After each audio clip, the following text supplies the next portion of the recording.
Hello बच्चों, कैसे हैं आप सब लोग।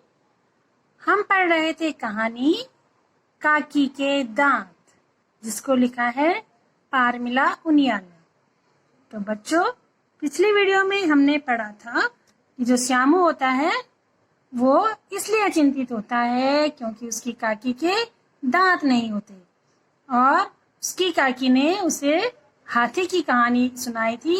तो श्यामू को लगता है कि हाथी उसकी काकी के दांत ले गया है।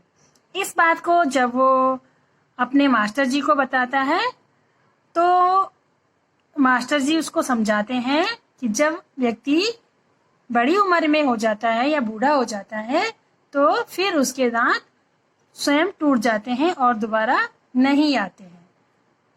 तो अगर काकी को खाने में कुछ खाने में दिक्कत होगी तो काकी नकली दांत लगा सकती है। ये बात उनके श्यामू के मास्टर जी ने श्यामू से कहा। तो चलिए देखते हैं फिर श्यामू क्या करता है आगे। तो मास्टर जी की बात सुनकर श्यामू तो दिमाग चकरा गया उसका कि है ऐसे भी होता है।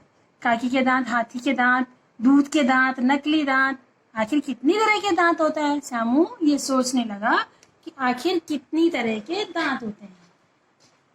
तो सोचते सोचते उसका हाथ अपने हिलते हुए दांत पर इतनी जोर से लगा कि दांत टूटकर जमीन पर जा गिरा। घबरा कर उसने दांत उठाया और घर की तरफ दौड़ पड़ा। फिर क्या हुआ? फिर श्यामू को स्कूल से इस तरह घबराया हुआ आता देखकर पहले तो काकी को कुछ समझ नहीं आया, लेकिन जब उसके हाथ में टूटा दांत देखा तो मुस्कुराने लगी। श्यामू रुआसा हो गया था। काकी ने सांत्वना देते हुए कहा, उसको समझाते हुए कहा, अरे बेटा रोता क्यों है, दूध का दांत ही तो टूटा है।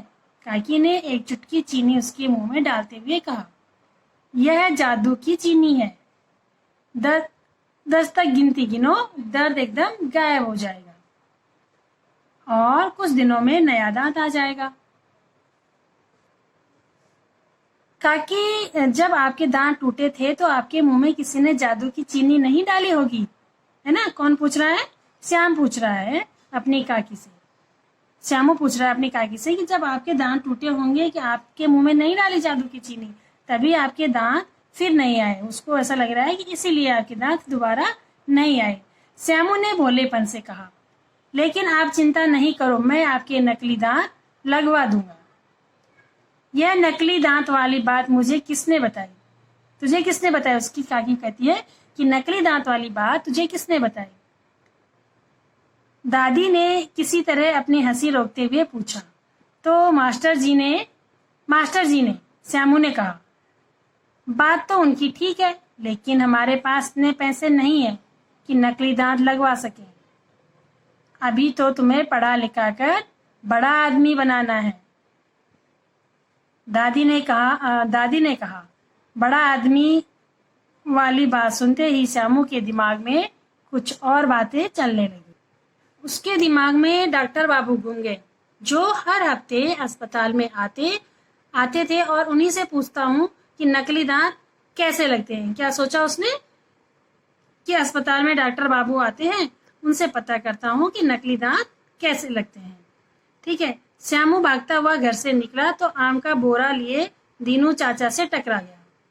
दीनू चाचा किसी तरह संभलते हुए बोले, मैं तुम्हारे लिए इतने सारे आम लाया हूँ, अपनी काकी को खिलाना और खुद भी खाना। इस पर श्यामू बोला, चाचा आप इस बोरे को बड़े अस्पताल तक ले चलेंगे। श्यामू ने कहा, अस्पताल? लेकिन क्यों बेटा? ये कौन बोला? आम वाला बोला, दीनू चाचा की समझ में कुछ नहीं आ रहा था कि वो अस्पताल जाने के लिए उसे क्यों कह रहा है। चलिए ना, मैं आपको बाद में बता दूंगा। श्यामू बोला दीनू काका से कि चलिए मैं आपको बाद में बता दूंगा कि मैं आपको यहाँ क्यों लेके आया। आम का बोरा लिए दीनू चाचा श्यामू के पीछे चलने लगे ना, उसके पीछे हो लिए। डॉक्टर साहब ने दीनू चाचा और उसके पीछे आते श्यामू को देखा तो चिंता से पूछा कि अरे बेटा क्या हुआ, काकी की तबीयत तो ठीक है ना? उनकी तबीयत तो ठीक है, लेकिन मेरी काकी चने नहीं खा सकती। ये कौन बोला? श्यामू बोला कि तबीयत तो ठीक है लेकिन वो चने नहीं खा सकती। वे जब खाना खाती हैं तब उन्हें बहुत वक्त लगता है। मैं चाहता हूँ कि आप उनके नकली दांत लगा दें, इसलिए मैं ये आम लाया हूँ और इन्हें आप रख लीजिए। श्यामू के मासूम चेहरे और आम की बोरी को बारी बारी से देखने के बाद डॉक्टर साहब ने श्यामू के सिर के बाल सहलाए, यानी कि प्यार से उसके सिर पर हाथ फेरा।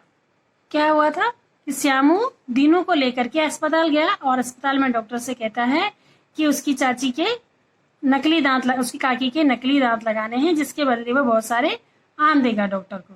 ठीक है, तो डॉक्टर ने प्यार से उसके सिर पे हाथ सहलाया और श्यामू फिर भागा भागा घर पहुंचा। काकी को लगभग खींचते हुए बोला, चलो काकी जल्दी चलो। अरे बेटा, कहाँ ले जा रहा है मुझे? काकी ने कहा। आप चलो तो काकी, बताता हूँ। श्यामू अपने कदम जल्दी जल्दी बढ़ाने की कोशिश कर रहा था। डॉक्टर साहब अस्पताल के दरवाजे पर वहीं पर मिल गए। तो काकी ने कहा, देखिए डॉक्टर साहब, पता नहीं क्यों ये सवेरे सवेरे मुझे अस्पताल का मुंह दिखा रहा है। काकी आप अंदर तो आइए, सब बताता हूँ, डॉक्टर साहब ने मुस्कुराते हुए कहा। कुछ देर बाद जब काकी दांत लगवाकर अस्पताल से बाहर निकली तब बात उनकी समझ में आई। काकी ने प्यार से श्यामू का हाथ पकड़ा हुआ था। श्यामू ने हाथ छुड़ाते हुए पूछा, काकी ये बताओ, आपके ये दांत खाने के हैं या दिखाने के? काकी के पास इस सवाल का कोई जवाब नहीं था, है ना। तो नकली दांत जो होते हैं वो कुछ समय के लिए लगते हैं और उनसे सही से खाना भी नहीं खाया जाता है ना। या तो उन्हें खाना खाते समय लोग बाहर भी निकाल लेते हैं, फिर लगा देते हैं। तो यानी कि नकली चीज तो नकली होती है और जो असली कुदरत की दी हुई चीज है, हमारे जो असली दांत होते हैं वो इतने मजबूत होते हैं कि हर सब चीज को काट सकते हैं। तो ये थी कहानी हाथी के दांत। बच्चों, कहानी यहीं पर समाप्त हुई और आपको इस कहानी को अच्छे से पूरी पढ़ना है और उसके बाद आपको इस कहानी को सुनाना है, अपनी वीडियो बनानी है। जैसे मैं हमेशा कहती हूँ कि जब भी आप कहानी और कविता पढ़ लेते हैं, पाठ खत्म हो जाता है, उसके बाद आप उसको अपने शब्दों में सुनाएं। जैसे भी आपको समझ आया आप अपने शब्दों में उसको सुनाएं, वीडियो बनाकर ग्रुप पर सेंड करें। धन्यवाद।